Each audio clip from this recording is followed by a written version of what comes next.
Question है one side of a glass slab is silvered as shown in the figure.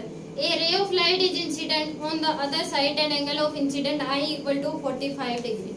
Refractive index of the glass is given as 1.5. The deviation of the ray of light from its initial path when it come out of the slab is.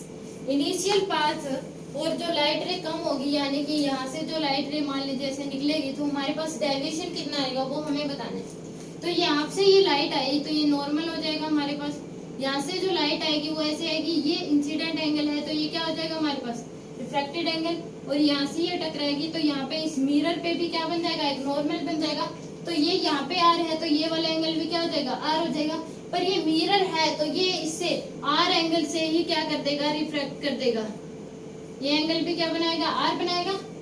ये angle भी क्या बनाएगा, हमारे पास are बनाएगा। तो यहाँ पे भी फिर से क्या हो जाएगा, नॉर्मल बन जाएगा। अगर ये एंगल आर है तो ये वाला एंगल भी क्या हो जाएगा, आर हो जाएगा और ये आगे ऐसे निकल जाएगी। अब यहाँ पे आर है, ये आर है, रिफ्रैक्टिव इंडेक्स क्या है, दोनों का सेम है। तो ये एंगल भी आर है, ये आर है, तो ये भी क्या हो जाएगा हमारे पास एंगल इंसिडेंट हो जाएगा। ये क्या हो जाएगा 40 डिग्री हमारे पास क्या आ जाएगा एंगल। यानी कि ये हमारे पास क्या थी, इंसिडेंट रे थी और ये हमारे पास यहाँ पे जो निकली ये क्या थी, रिफ्रैक्टेड रे थी हमारे पास। और ये इंसिडेंट रे थी, रिफ्लेक्टेड रे थी। तो इस वजह से हमारे पास क्या आ गया, ये रिफ्लेक्टेड रे। तो इस वजह से इसमें ये एंगल 45 तो ये एंगल क्या बन गया हमारे पास, रिफ्लेक्टेड एंगल आर आ गया। अब ये मिरर की तरह काम कराई, यानी कि जितने एंगल से इसके ऊपर ये टकराई उतनी एंगल से ही क्या कर देगी, रिफ्लेक्ट कर देगी नॉर्मल के साथ। अब इसमें देखा इसने डेविएशन पूछा है, यानी कि जो हमारे पास ऐसे लाइट रे ये नॉर्मल है तो ऐसे लाइट रे आई थी विद एंगल ऑफ 45 डिग्री और ऐसे चली गई विद एंगल ऑफ 45 डिग्री।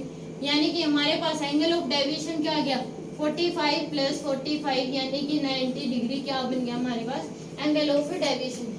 यानी कि जितने से थी जितने एंगल से बाहर निकली तो दोनों को प्लस कर देंगे तो एंगल ऑफ डेविएशन क्या आ जाएगा 90 डिग्री।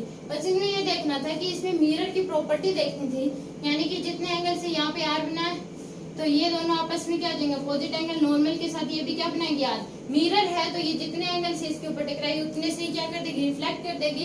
तो ये एंगल आर है तो ये भी क्या हो जाएगा आर नॉर्मल के साथ। तो ये आर है, यहाँ पे भी आर है, दोनों की प्रॉपर्टी क्या सेम है। तो ये वाला एंगल भी इंसिडेंट एंगल बन जाएगा 45 तो हमारे पास एंगल ऑफ डेविएशन क्या आ जाएगा 90 डिग्री।